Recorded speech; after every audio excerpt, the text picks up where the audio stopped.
InvestWise YouTube නාලිකාවට ඔයාලව සාදරයෙන් පිළිගන්නවා.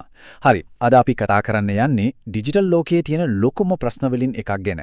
ඒ කියන්නේ එකම ඩිජිටල් සල්ලි දෙපාරක් වියදම් කරන එක. Bitcoin මේකට විසඳුම හොයාගත්තේ කොහොමද කියලා අපි බලමු. හොඳට හිතලා බලන්න ඇත්තටම පුරුවන්ද එකම ඩිජිටල් ඩොලර් එකක් දෙපාරක් වියදම් කරන්න. අන්නේ ප්‍රශ්නෙට තමයි Bitcoin පිටිපස්සේ තියෙන හරිම දක්ෂ අදහසකින් උත්තරයක් හම්බ වෙන්නේ. දැන් බලන්න අපේ අතේ තියෙන සල්ලි කොලයක් නම් ඒක කාට හරි දුන්නම ඉවරයි. ආය අපේ අතේ නෑනේ. ඒ ගනුදෙනුව එතනින්ම අවසానයි.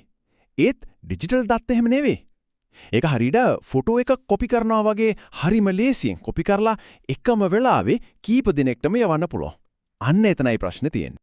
ඔව් ඩිජිටල් අත්සනකින් මේ කාසිය අයිති කාටද කියලා ඔප්පු කරන්න පුරුණා. ඒක ඇත්ත.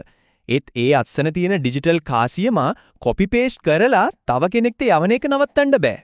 අන්න ඒකට තමයි අපි කියන්නේ ඩබල් ස්පෙන්ඩින්. එහෙම නැත්නම් ඩිජිටල් මුදල් දෙවරක් වියදම් කිරීමේ ගැටලුව කියලා.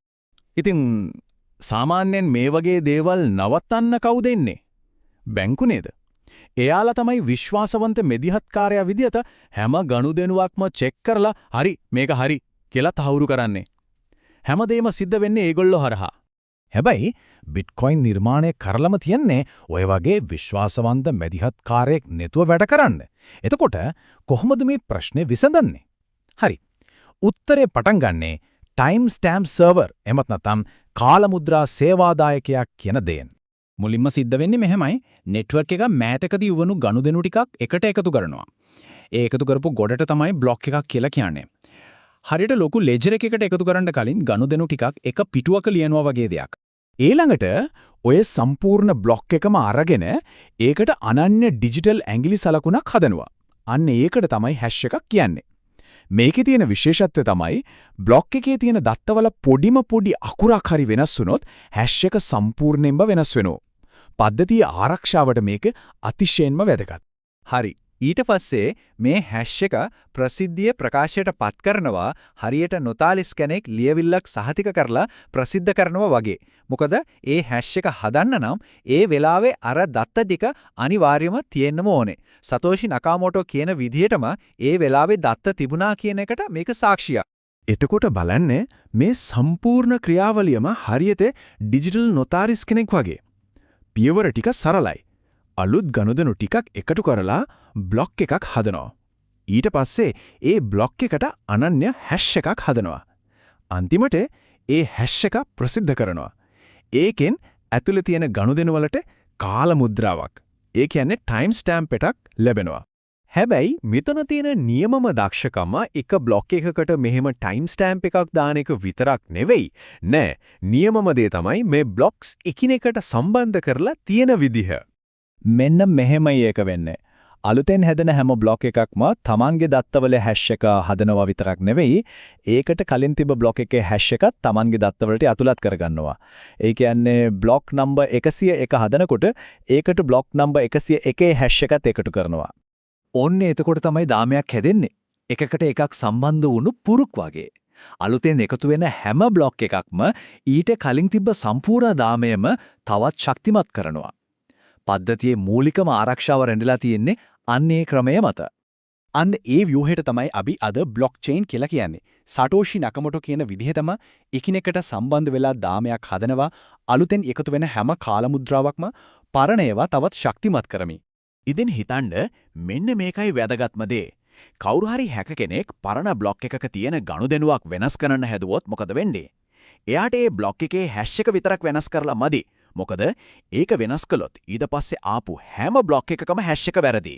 ඒ නිසා එයාට සිද්ධ වෙනවා ඒ බ්ලොක් එකයි ඊට පස්සේ ආපු මුළු දායමෙමයි ආයෙ මුලින් ඉඳන් හදන්න. මේකෙන් පැහැදිලි ඉතිහාසය වෙනස් කරන එක ගණනය කිරීම අතින් බලද්දී ඇත්තටම කරන්න බැරි තරම් අමාරු වැඩක්. හැබැයි තව ප්‍රශ්නයක් තියෙනවා. නෙට්වර්ක් එකේ ඉන්න හැමෝම කොහොමද එකඟ වෙන්නේ හරියම නිලදාමය මේකයි කියලා? මොකද මධ්‍යම අධිකාරියක් නැහනේ. විශ්වාසවන්ත මැදිහත්කාරයෙක් නැති නිසා මේ ක්‍රමය වැඩ කරන්න නම් හැම ගනුදෙනුවක්ම ප්‍රසිද්ධිය ප්‍රකාශයට පත් කරන්නම ඕන. ඒ වගේම නෙට්වර්ක් එකේ ඉන්න අයට ක්‍රමයක් ඕන. ගනුදෙනු ලැබුණු අනුපිළිවෙල ගැන. ඒ කියන්නේ එකම ඉතිහාස කතාවක් ගැන එකඟ වෙන්න. මෙන්න විසඳුම. නෙට්වර්ක් එක හැම වෙලේම විශ්වාස කරන්නේ වැඩිම ගණනය කිරීමේ බලයක් යොදවලා හදපු දාමය. සරලවම කිව්වොත් දිගම දාමය තමයි හරි දාමය. මොකද සල්ලි ගන්න කෙනාට සාක්ෂියක් ඕන. එයාගේ ගනුදෙනුව වෙලාවේ නෙට්වර්ක් එකේ බහුතරයක් ඒක තමයි පළවෙනිට ලැබුණේ කියලා පිළිගත්තා කියන්න. ඉතින් මේ පද්ධතිය සුරක්ෂිතව තියෙන්නේ කොහොමද? නෙට්වර්ක් එකේ ඉන්න අවංක සහභාගී වන්නන්ගේ එකතු වුණු පරිගණක බලය ඕනෑම ප්‍රහාරකයෙක්ගේ පරිගණක බලයට වඩා වැඩි තාක්කල් මේ පද්ධතිය සුරක්ෂිතයි. එහෙම බලනකොට දිගම දාමයක් කියන්නේ නිකම්ම දාමයක් නෙවෙයි. ඒක සිදුවීම් වෙච්ච අනුපිළිවෙලට තියෙන සාක්ෂියක්. ඒ වගේන ඒක නෙට්වර්ක් එකේ වැඩිම පරිගණක බලය එකතු වෙලා හදපු දාමය කියන එකට සාක්ෂියක්. බහුතරයේ එකගත්වේ නියෝජනය කරන්නේ අන්න ඒකයි. හරි. එතකොට මේ ටයිම් ස්ටැම්ප් සර්වර් ක්‍රමය නිසා කිසිම කෙනෙක්ව පෞද්ගලිකව විශ්වාස නොකර හැමෝටම විශ්වාස කරන්න පුරුවන් කාලානුක්‍රමික වාර්තාවක් හැදෙනවා. හැබැයි මෙතනින් තවත් හරිම වැදගත් ප්‍රශ්නයක් මතුවෙනවා. හොඳයි. කෙනෙක්ට හිතෙන්න පුළුවන් ඇයි මට බැරි හරිම වේගෙන් බ්ලොක්ස් ගොඩක් හදලා මගේම දිගම දාමයක් හදන්න කියලා. අන්න ඒක නවත්තන්නේ මොකක්ද? ඇත්තටම දාමයට ඊළඟ බ්ලොක් එක එකතු කරන්න අවස්ථාව ලැබෙන්නේ කාටද? සහ ඒ වැඩේ අමාරු කරන්නේ මොකක්ද? අන්න ඒ ප්‍රශ්න ටික අපිව කෙලින්ම ගෙනියන්නේ මේ මුළු පද්ධතියේම හදවතට. ඒ තමයි proof of work කියන සංකල්පය. අපි අපේ ඊළඟ විස්තර කිරීමෙන් බලමු මේ මුළු නෙට්වර්ක් එකේම එන්ජින් වගේ වැඩ කරන මේ proof of work කියන්නේ මොකක්ද කියලා. ඉතින් ඒක ගැන දැනගන්න අපිත් එක්ක දිගටම රැඳී ඉන්න. අද මේ කතා කරපු දේවල් ප්‍රයෝජනවත් වුණා නම් ඔයාලා හිතන දේ පහලින් කමෙන්ට් කරන්න. තවත් මේ වගේ විස්තර කිරීම බලන්න අපේ channel එක subscribe කරන්න අමතක කරන්න එපා.